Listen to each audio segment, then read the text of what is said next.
یہ ہے دیار غزل۔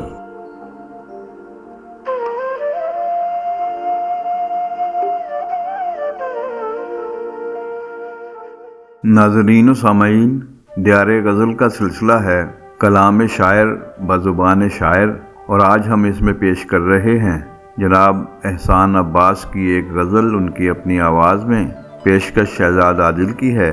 اگر آپ کو ہماری یہ کاوش اچھی لگے تو دیار غزل چینل کو سبسکرائب بھی کریں اور ویڈیو کو لائک اور شیئر بھی کریں تاکہ شعر و ادب کی ترویج کا یہ سلسلہ آگے بڑھتا رہے۔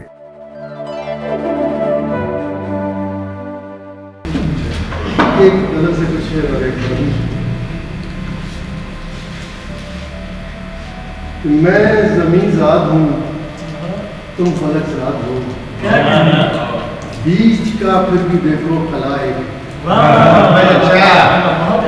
زمین ذات ہوں، تم فلک ذات ہو، بیچ کا پھر بھی دیکھو خلا ایک ہے۔ آپ میرے کہیں، دل تمہارا کہیں، یعنی مجھ سے ہمارا خدا ہے۔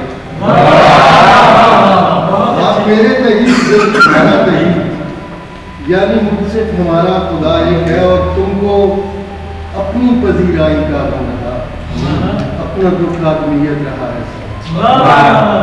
تم کو اپنی پذیرائی کا غم رہا، اپنا دکھ آدمیت رہا ہے سدا۔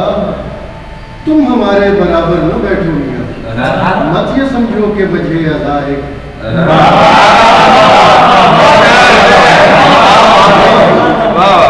اپنی پذیرائی کا غم رہا، اپنا دکھ آدمیت رہا ہے سدا۔ تم ہمارے برابر نہ بیٹھو میاں، مت یہ سمجھو کہ وجہ ادا ہے۔ یہ عداوت نہیں، یہ محبت نہیں، اصل میں یہ تو پہچان ہے ضرب۔ یہ عداوت نہیں، یہ محبت نہیں، اصل میں یہ تو پہچان ہے ضرب کی۔ ایک نے سم کر لیا، ایک نے گوہر کیا، ورنہ خطرے میں رکھی عطا ہے۔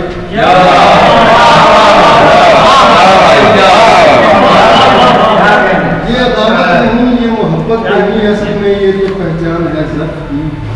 ایک نے سم کر لیا، ایک نے گوہر کیا، ورنہ خطرے میں رکھی عطا ایک ہے۔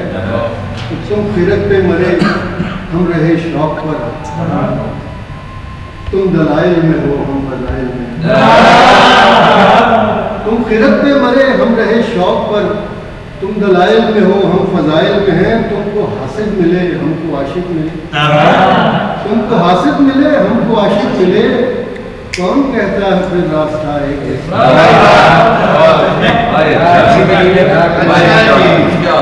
شعر دیکھیں کہ بہت، میں اس شعر پہ بہت اللہ کا شکر ادا کیا، ایک بڑی الگ سی تکنیک کا شعر ادا ہو گیا۔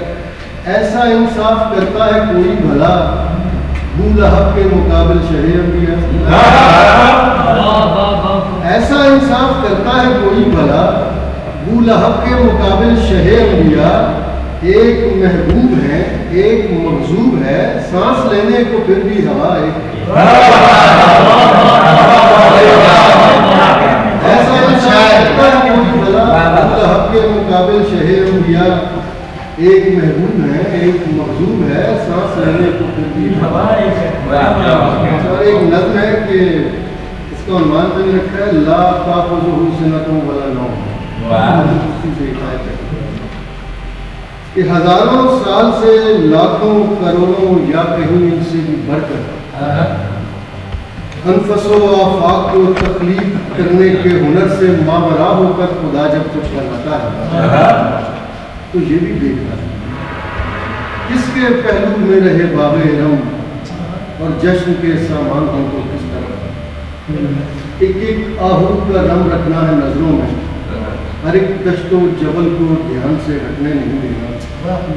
کہاں کب کتنی ویرانی دکھانی ہوگی شہروں میں، کہاں کس دشت کو رشک چمن ہونا ہے دم۔ سلیمان جائیں گے جب تو ٹھکانہ کس طرف ہوگا، کہاں بلقیس کی جاگیر کی سرحد پر نہیں ہے۔ عصائے حضرت سلمان کو کب دیمک نے کھانا ہے، کہاں یہ عالم تلبیس کا جادو کھولے گا، اور کہاں یوسف کو دیکھے گی زلیخا خان کا دل کو۔ کہاں تہمت لگانی ہے، کہاں پا قید خانہ ہو، عجب قصے ہیں دیکھو تو۔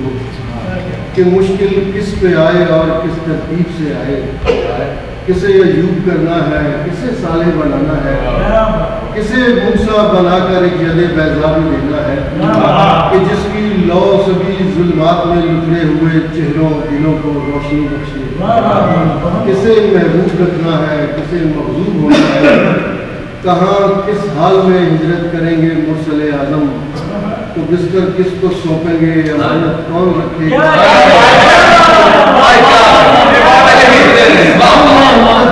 مرسل اعظم تو بستر کس کو سونپیں گے، امانت کون رکھے گا، رفاقت کس کی ہوگی اور یسرف کون دیکھے گا، کہاں کب کون سا حبشی اذاں کی بات سامے گا، تو کس بے زر کے سینے میں فقط نام نبی ہوگا جسے بوزر بنانا ہے، تو کس بے زر کے سینے میں فقط نام نبی ہوگا جسے بوزر بنانا ہے، کہ کیا ان وارداتوں میں کہیں کوئی ذرا بھی جھول دکھتا ہے تو بتاؤ، یا کسی بھی داستان کے نظم میں رکھنا نظر آیا، نہیں ہرگز نہیں، منہ بھر نہیں، تو میں جب ایک محمل سا کوئی عنوان کبھی نظم کرتا ہوں تو یہ بے پر کی کاوش بھی مجھے بیدار رکھتی ہے، مجھے سونے نہیں دیتی، تو پھر میں سوچتا ہوں وہ جو ہر ایک شے کا خالق ہے، وہ جب تخلیق کرتا ہے تو ایک ایک سانس کو ترتیب دیتا ہے، وہ اپنی آیت الکرسی میں جو کہتا ہے سچ ہے، وہ اسے اب خون بھی آئے تو سوچو کس طرح آئے، بھلا کہیں اس کے کبھی بھی آ سکیں گے نیند کے ساتھ۔